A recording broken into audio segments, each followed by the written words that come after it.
دوستو، ذرا سوچئے کہ اگر آپ کو ایک ایسی مشین مل جائے جو آپ کو مستقبل میں 100 سال آگے لے جائے، آپ پھر ہزاروں سال پیچھے جہاں آپ پرانے دور کے لوگوں سے مل سکیں، کیا آپ یقین کریں گے کہ ایسا ممکن ہے؟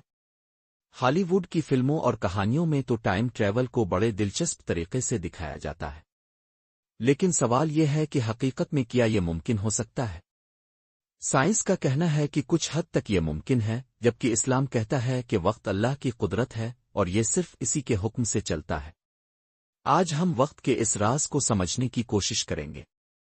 ٹائم ٹریول کا مطلب ہے وقت کے اندر سفر کرنا، یعنی انسان ماضی میں واپس جا سکے مستقبل میں آگے جا سکے۔ یہ خیال سب سے پہلے کہانیوں اور ناولوں کے ذریعے مشہور ہوا، مگر اس کے پیچھے کچھ سائنسی نظریات بھی موجود ہیں۔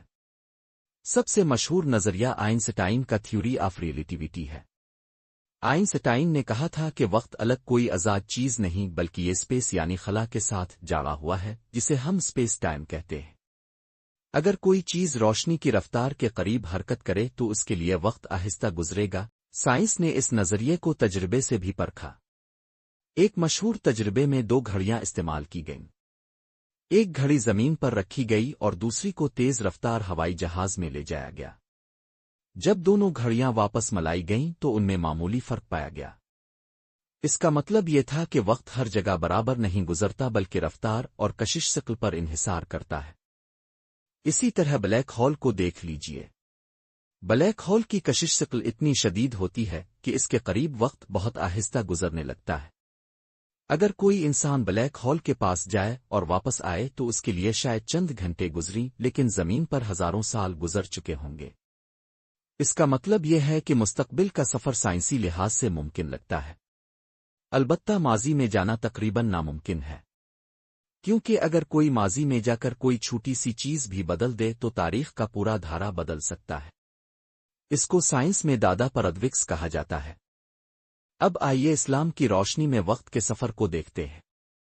اسلام یہ کہتا ہے کہ وقت اللہ تعالیٰ کا بنایا ہوا ایک نظام ہے جو صرف اس کے حکم سے چلتا ہے۔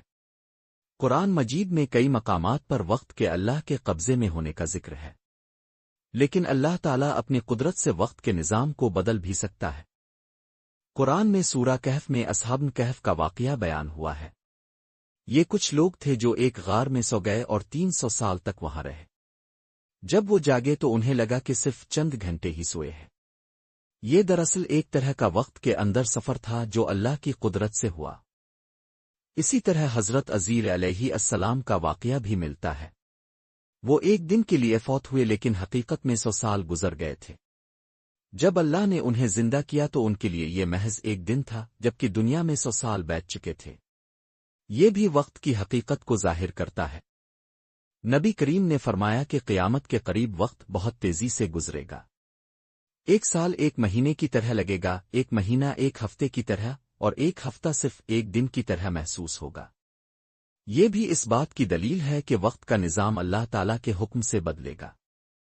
دوستو، سائنس یہ کہتی ہے کہ مستقبل میں سفر کرنا ممکن ہے، لیکن ابھی تک اس کا کوئی عملی ثبوت موجود نہیں۔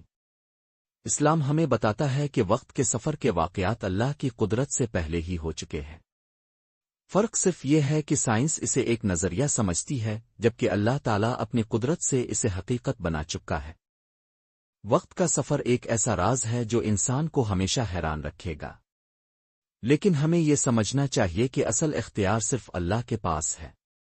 انسان چاہے جتنی بھی ترقی کر لے، وقت پر اصل قابو صرف اللہ تعالیٰ ہی کا ہے۔ آپ کا کیا خیال ہے؟ کیا انسان ایک دن واقعی ٹائم مشین بنا سکے گا؟ یہ صرف اللہ تعالیٰ کی قدرت تک ہی محدود ہے۔ اپنی رائے کمنٹس میں ضرور لکھیں، اور اگر ویڈیو پسند آئی ہو تو اسے لائک اور سبسکرائب کرنا نہ بھولیں۔